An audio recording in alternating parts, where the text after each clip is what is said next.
All right, get ready to dive deep because today we're tackling something everyone loves, or maybe loves to hate, mobile phone plans. Oh yeah, those things.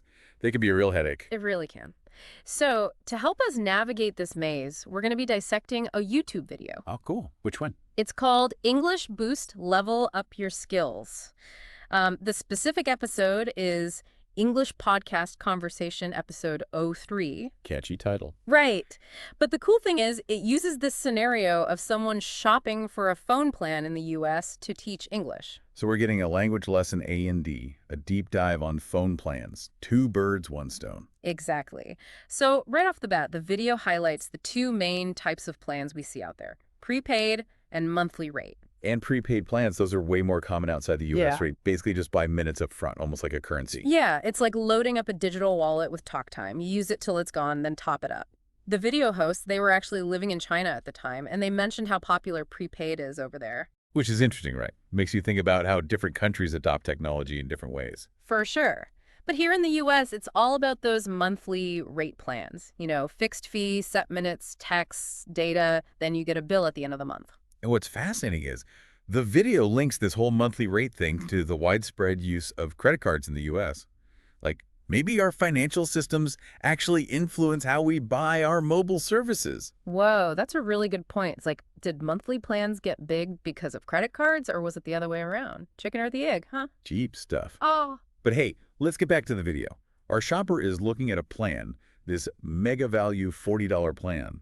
Sounds pretty tempting, right? On the surface, totally. 900 anytime minutes, free mobile to mobile, 1,000 texts, unlimited evenings and weekends, and they even have a rollover option. I mean, come on. But hold on, there's always a but. Yeah, and in this case, it's the salesperson. He's like, oh, and we'll throw in handset for free if she signs a 3-year contract, that is. Ah, the classic free phone.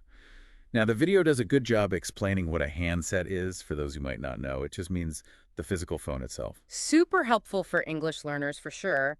But as they say, what's the catch? Because there's always a catch. And this time, it's all those extra fees. Ugh, those sneaky little fees. They mention activation fees, emergency service fees, monthly service fees, and even charges for going over your minutes. So that low base price suddenly doesn't look so low anymore. It's like they try to lure you in with a shiny number, then bury all the real costs in the fine print. Totally. So whether you're learning English or just trying to survive in the phone plan jungle, the lesson here is clear.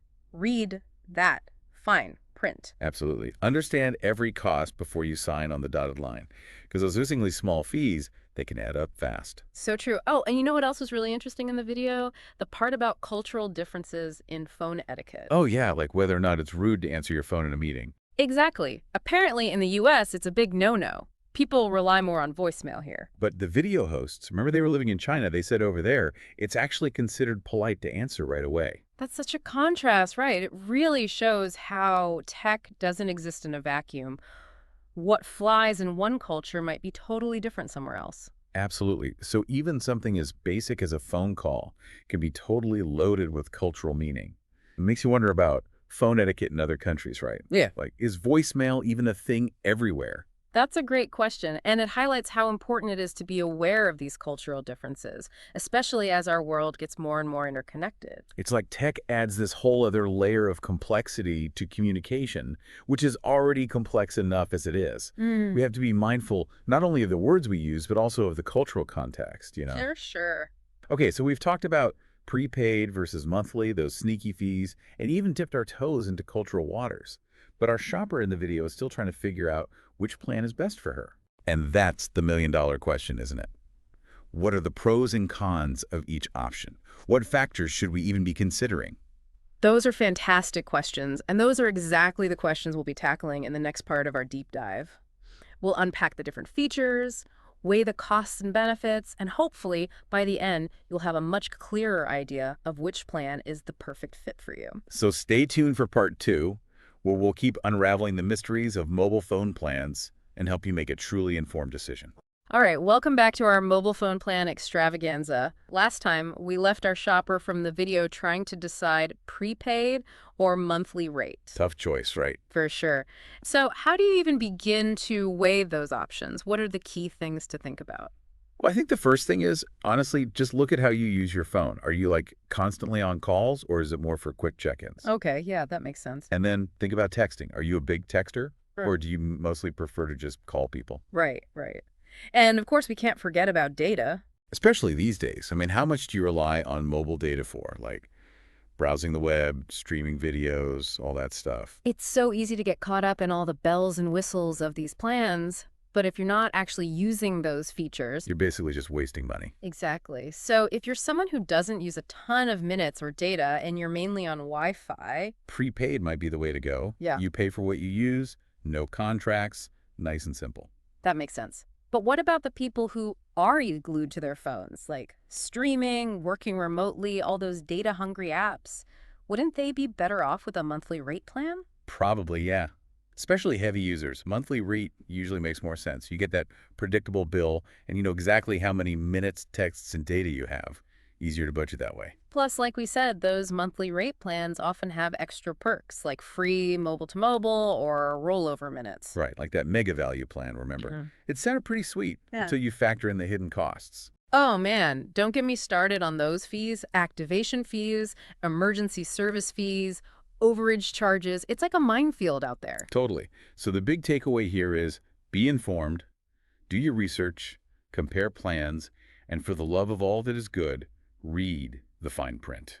Couldn't agree more. Transparency is key. Thinking back to that discussion about cultural differences, it really made me realize how many assumptions we make about phone etiquette. Yeah, like what's considered polite or rude can totally vary from place to place. The video talked about the US and China, but I'm curious, what are the norms in other countries? Is voicemail even a thing everywhere? That's a fascinating question. And it just goes to show how important cultural awareness is, especially as our world gets more globalized, It's like technology is adding this extra layer of complexity to communication. which is already complex enough on its own. So we have to Mhm. be really mindful not just of our words, but of the cultural context too. Definitely. Oh, and you know what else was really interesting? The video's point about monthly phone plans and credit card usage in the US. Oh yeah, how the prevalence of credit cards might have actually influenced the rise of monthly plans. Pretty thought-provoking, right? It really is. It makes you wonder, does easy access to credit make us more likely to choose those recurring payments, even if it means spending more over time? Interesting question. Makes you think about how our financial systems and habits really shape our spending patterns, doesn't it? It does. Imagine if prepaid plans were more common here in the US. Do you think people would be more careful about how much they're using their phones? Who knows? It's all speculation, but it's fun to think about. Definitely. And speaking of things that make you think, remember how the video ended with that thought-provoking question about the future of mobile phone plans? Yeah, with Wi-Fi calling and messaging apps becoming so popular, are traditional plans on their way out? It's a big question. It is. I mean, just a few decades ago, the idea of making calls over the internet was pretty wild. Now it's like, no big deal. Technology moves fast, right? And our phones are becoming so much more than just phones. They're cameras, GPS devices, entertainment systems, even our wallets in some cases. It's crazy. So with all these other ways to connect, do we even need cellular networks anymore? I mean, it's definitely a possibility. Maybe mobile phone plans, as we know them, will morph into purely data plans. Or we'll see more subscription models for specific apps and services. Or maybe something totally new will emerge that we haven't even thought of yet.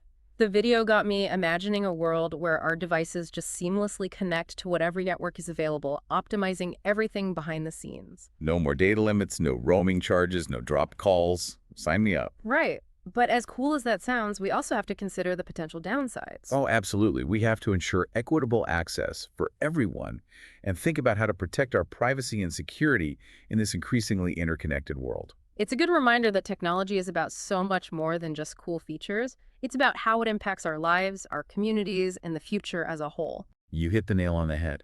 And that's what this deep dive has really been all about. It's not just about understanding the technical details of mobile phone plans, but about thinking critically about technology's role in our lives. Exactly. And that brings us to the heart of what we're trying to do here. We want to spark conversations, challenge assumptions, and encourage you, our listener, to think deeply about the choices you make in this rapidly changing tech landscape. So, what are your thoughts? What are your hopes and concerns about the future of mobile technology? How do you think we'll be connecting and communicating in the years to come? We'd love to hear your perspective. And we're back! Still swimming in the deep end of mobile phone plans, but you know what? I'm actually starting to enjoy it. Me too.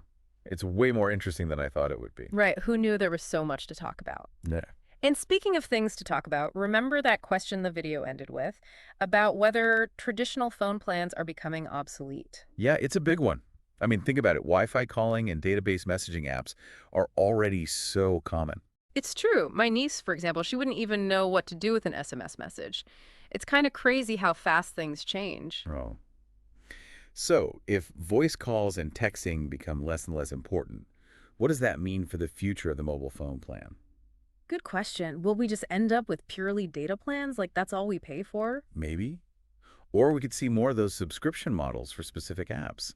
Like pay a monthly fee for unlimited WhatsApp or something. Ooh, that's interesting. Or maybe something totally new will come along that we haven't even thought of yet. Oh, for sure. Technology is always evolving. The video got me thinking, what if our devices could just seamlessly connect to any network, Wi-Fi or cellular, and just figure out the best way to do everything in the background? That would be awesome. No more data limits, no roaming charges, no dropped calls. I know, right?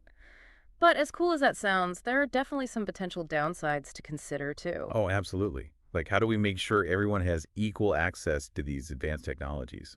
Yeah, and what about privacy and security? Those become even bigger concerns in a hyper-connected world. It's definitely not all sunshine and rainbows. It's important to think about the potential negative impacts, too. Which brings us back to the whole point of this deep dive.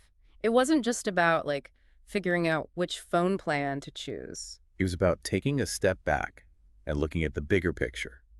How does technology shape our lives? What are the trade-offs? What kind of future do we want to create? Exactly. And we hope this conversation has encouraged you to think a little more critically about your own relationship with technology. We want you to ask questions, challenge assumptions, and really engage with these issues. Because at the end of the day, it's up to all of us to shape the future of technology. So keep those conversations going. Read articles, listen to other podcasts, talk to your friends and family. And who knows, maybe you'll be the one to come up with the next big tech innovation. That's all from us for this deep dive. But we'll be back soon with another fascinating topic to explore. Until then,